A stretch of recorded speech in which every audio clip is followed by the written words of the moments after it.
Je me trouve à Timna en Israël, dans le sud du pays, à une vingtaine de kilomètres au nord d'Elat. Timna, c'est une région montagneuse, comme vous pouvez le voir, de petites montagnes. Tout au fond, là-bas, on voit les montagnes de la Araba, c'est-à-dire la Jordanie. Et puis ici, nous sommes côté israélien, dans ces petites montagnes de couleurs très diverses, avec une géologie extrêmement intéressante.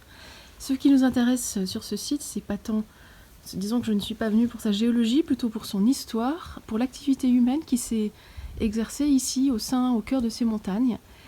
Ce sont des montagnes qui sont réputées pour leurs mines, des mines de cuivre. Vous savez que le cuivre a été le principal métal pendant des siècles. Et bien ici, on le trouvait, on suivait un filon de cuivre dans un rocher, on creusait, ce qui nous faisait des mines toutes petites, à taille humaine, où un homme pouvait travailler à l'intérieur. Eh bien, il se trouve qu'au pied d'un de ces rochers, vous voyez, là je suis au-dessus de ce rocher, je descends, se trouve un petit temple. Voilà, c'est cela qui va nous intéresser aujourd'hui.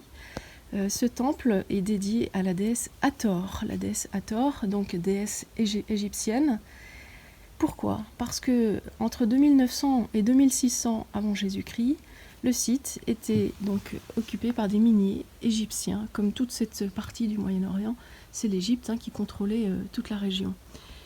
Et donc ce sont des miniers égyptiens qui exploitaient ici le cuivre dans ces mines. Ils ont donc créé ce petit sanctuaire dédié à la protectrice des mineurs, Hathor.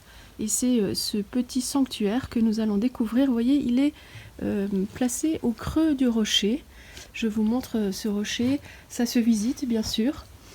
Et puis on peut faire tout un tour dans tous ces rochers, on visite les mines, on rentre dedans. On va redescendre maintenant et s'intéresser plus particulièrement à ce temple.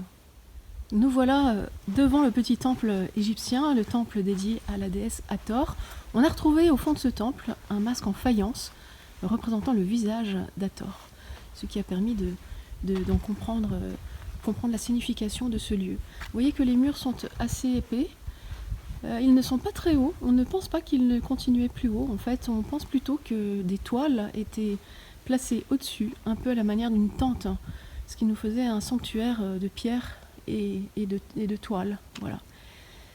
Alors vous voyez tout au fond, on a une grande niche devant laquelle s'avançait certainement un autel qui a disparu aujourd'hui, avec donc la représentation de la déesse. On voit encore le pavé devant ce qui a dû être l'autel. Vous voyez juste à côté ici une bassine de rituel, probablement pour quelques rites de purification, on ne sait pas très bien. Et puis sur la gauche, une série de pierres qu'on a retrouvées. Difficile de savoir à quoi elles correspondent exactement. Des piliers, murs, bassines. On peut guère en dire plus. Toujours est-il que donc ce temple égyptien du 3e millénaire avant Jésus-Christ a donc servi de principal lieu de culte à tous les miniers qui vivaient ici dans la région et qui venaient se mettre sous la protection de Hathor. On a d'ailleurs retrouvé juste au-dessus du temple, quelque part dans la falaise, cette représentation, vous voyez, qui est gravée donc à même le rocher de la falaise qui surplombe le temple. On y voit le pharaon Ramsès III qui faisant une offrande à la déesse Hathor. Et puis on a juste en dessous cette inscription, donc ici c'est une reproduction. On a ici juste en dessous ce texte qui dit que le chef le manager, si vous voulez, des mines de cuivre de la vallée de Timna, qui s'appelait Ramsès Semper, eh bien, est arrivé. Voilà, c'est donc l'arrivée de ce gérant des mines, de ce patron des mines, dont le nom est inscrit ici également sur cette inscription. Mais voilà que au 2e millénaire, le site est délaissé parce que les mines de cuivre ne sont plus rentables. Les Égyptiens quittent les lieux.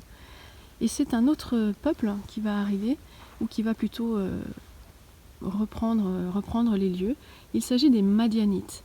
Les Madianites, c'est un peuple du désert.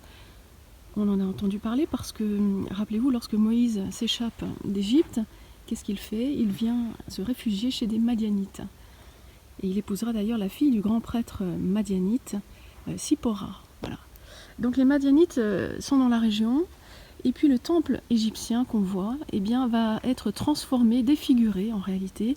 Tous les symboles égyptiens vont être enlevés, et puis ça va devenir un temple madianite avec des symboles d'un autre type, avec des dieux représentés sous la forme de la nature, avec un serpent, avec une chèvre. Donc le sanctuaire va changer de destination, si vous voulez.